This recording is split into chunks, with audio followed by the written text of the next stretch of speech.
Sekarang kita kritisi dulu kebijakan perempuan terhebat di Indonesia. Untuk Bu Sri Mulyani yang terhormat, yang saat ini bagi rakyat, Ibu dianggap sebagai Dracula penghisap darah yang selalu berbicara tentang defisit negara, target pajak, dan penerimaan negara. Tapi emak belum pernah dengar seberapa keras Ibu berani menagih para konglomerat. Seberapa lantang Ibu bersuara saat tambang dikuasai asing dan uangnya dibawa ke luar negeri. Kenapa Ibu justru mengejar-ngejar rakyat kecil, sementara celah-celah besar yang mengalir ke luar negeri itu dibiarkan begitu saja? Ibu Sri Mulyani ini terkenal dengan orang yang pintar, tapi kepintaran tanpa keberpihakan itu dingin, Bu. Negara ini tidak hanya butuh orang yang pintar, seorang ahli keuangan, tapi butuh seorang ibu bagi rakyatnya. Hari ini emak mengajak kita semua untuk berpikir jernih tentang satu hal yang sering kita dengar. Pajak naik, harga naik, tapi hidup semakin sempit.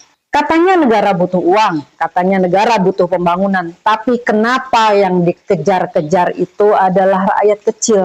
Perlahan tapi pasti dikejar untuk membayar pajak. Terus saja semua celah dicari-cari, kemana uang hasil tambang, kemana hasil bumi, laut, emas, nikel, kelapa sawit, minyak, dan gas. Bukankah itu semua yang dikelola oleh negara untuk kepentingan rakyat? Tapi kenapa yang panen justru adalah korporasi asing dan pemilik saham terbesar? Negara cuma dapat remah-remahnya, sementara rakyat disuruh patuh, disuruh bayar pajak, dan disuruh diam aja. Emak tidak pernah anti pajak, tapi emak menuntut keadilan. Jangan rakyat disuruh bayar pajak sementara orang kaya bisa menyembunyikan aset, pejabat itu bisa memiliki puluhan tambang tanpa transparansi. Kalau pemerintahan mau jujur dan pejabat itu mau adil, rebut kembali kendali tambang dan hasil bumi di Indonesia. Jangan biarkan rakyat di negara ini menjadi penonton dari hasil bumi mereka sendiri. Dan buat rakyat Indonesia, belajarlah dan sadarlah, jangan hanya mau dijadikan objek. Indonesia ini milik kita semua, bukan milik mereka yang duduk di kursi empuk, tapi juga milik mereka dan kita semua yang berjuang